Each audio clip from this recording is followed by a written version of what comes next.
Bună ziua tuturor! Mă numesc Calpana Hasancă, sunt profesor pentru limba română. Dacă vrei să înveți limba română, hai să începem cu mine.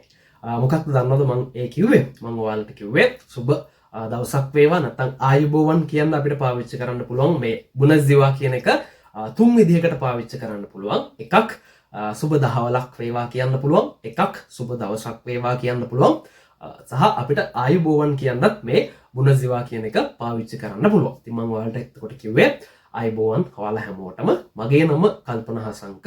මම රුමේනියානු භාෂා ගුරුවරයෙක් කියලා කිව්වා. ඒ වගේම තමයි ඔයාට රුමේනියානු භාෂාව ඉගෙන ගන්න ඕන නම් මගෙත් එක්ක පටන් ගමු කියලා තමයි කිව්වේ.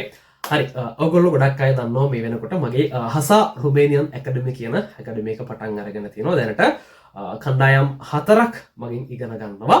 ඉතින් ඉදිරියේදී අලුතින් පටන් ගන්න ඒවට ඔයාලටත් සම්බන්ධ වෙන්න පුළුවන්. මම අද ඔයාලට මේ වීඩියෝ එක අරන් ආවේ මම ටිකක් කාර්යබහුල වෙච්ච නිසා ඔයාලට රුමේනියානු භාෂාව උගන්වන වීඩියෝස් දෙන්න බැරි වුණා. ඉතින් ඔන්න දැන් ඔයාලට TikTok හරහා YouTube හරහා ඒ වගේම මගේ Facebook page එක හරහා රුමේනියානු භාෂාව කොටස් විදිහට පුළුවන් විදිහට ඔයාලට වීඩියෝස් හරහා උගන්වන්නම්. ඉතින් follow කරලා තියාගන්න TikTok එක සහ YouTube එක තියෙනවා හසා vlog.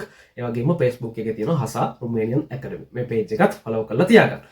හරි අද මම ඔයාලට පුංචි දෙයක් කතා කරන්නම්. ඒ තමයි අපේ ගොඩාක් අය වරද්දන තැනක්. ඒ තමයි රුමේනියානු අක්ෂර මාලාවේ අක්ෂර තියෙනවා ඔක්කොම 31ක් තියෙනවා. මේ අක්ෂර 31කින් විශේෂ අකුරු කියලා ඒ කියන්නේ අපිට හුරු පුරුදු නැති අලුත් අකුරු විදිහට අලුත් ශබ්ද විදිහට අපි ඉගෙන ගන්න අකුරු 5ක් තියෙනවා. මෙන්න මේ 5 මොනවද කියලා දීලා මම ඔයාට අද මේ පහෙන් පළවෙනි අකුර කියලා දෙන්නම්. ඒක යෙදෙන අවස්ථා ටිකකුත් එක්ක.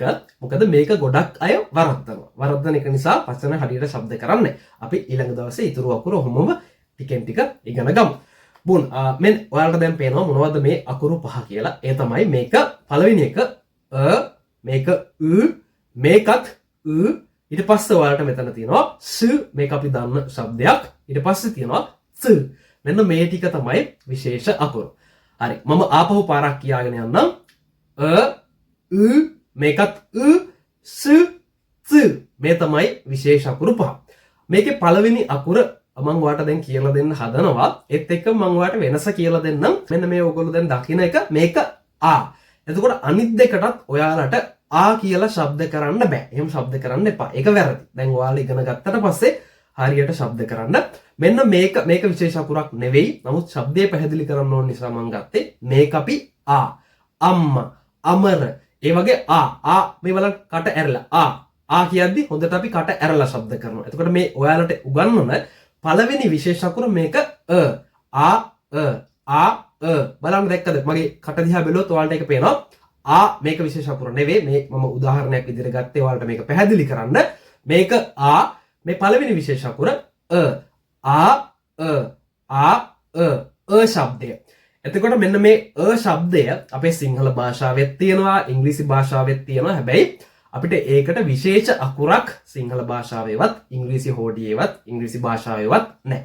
හැබැයි රුමේනියානු භාෂාවේ මේකට විශේෂ අකුරක් තියෙනවා. ඒක තමයි ඔයාලා මේ දැක්කේ මේ ශබ්දය අපි පාවිච්චි කරන හැම තැනකම අපි දාන්න ඕනේ මේ අකුර උදාහරණයක් විදිහට මම ඉස්සල්ලාම ගන්නම් මගේ නම හසංක කියන කෑල්ල අපි ගමුකෝ.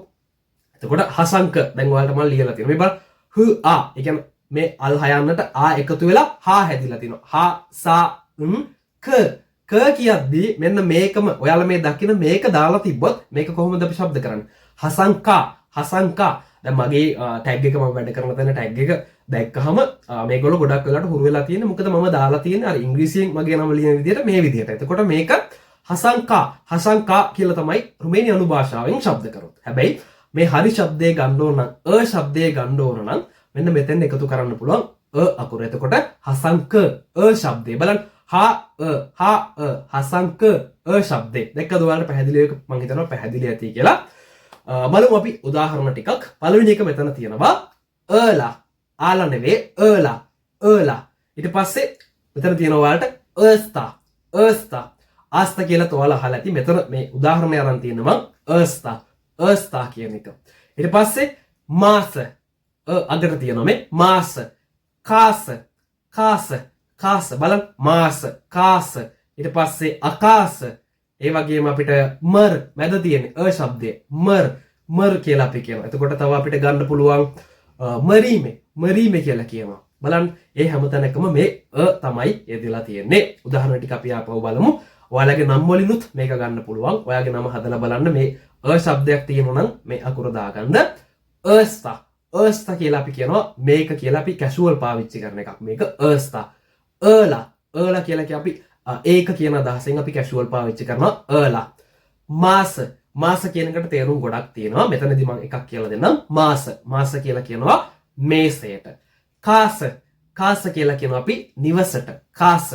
ඊට පස්සේ මේ අතර මැද යෙදිච්ච එකක් මම ගත්තා. මර් කියලා කියනවා ඇපල්. ඒක වචනයක් විදියට. මර්. ඊට පස්සේ මරීමේ කියලා කියනවා අපි සයිස් එකට. ඒ කියන්නේ අපි සපත්තු හරි ඉන හරි මොකක් හරි එකක සයිස් එකක් ගැන කතා කරනකොට අපි පාවිච්චි කරන වචනේ තමයි මරීමේ. හරි. මොකද්ද මේ ශබ්දය? ශබ්දය. දැන් වරද්දන්න එපා. මේක කියන්න එපා. ඒලා, අස්තා, මාස, කාස, මරීමේ. තව මේ වගේ ගොඩාක් ඔයාලට හම්බ වෙනවා. ආප කියද්දි අගට තියෙන මේ එක. ආප. මේ වගේ ගොඩක් හම්බෙයි. කමෙන්ට් කරගෙන යන්න ඕගොල්ලෝ දන්න මේ වලින් ඉවර වෙන වචන. අපි ඊළඟ දවසේ ඉගෙන ගමු ඊළඟ විශේෂ අකුර. ඒකෙන් එන වචනත් එක්ක හම්බෙමු. එහෙමනම් ගිහින් මුසුමෙස්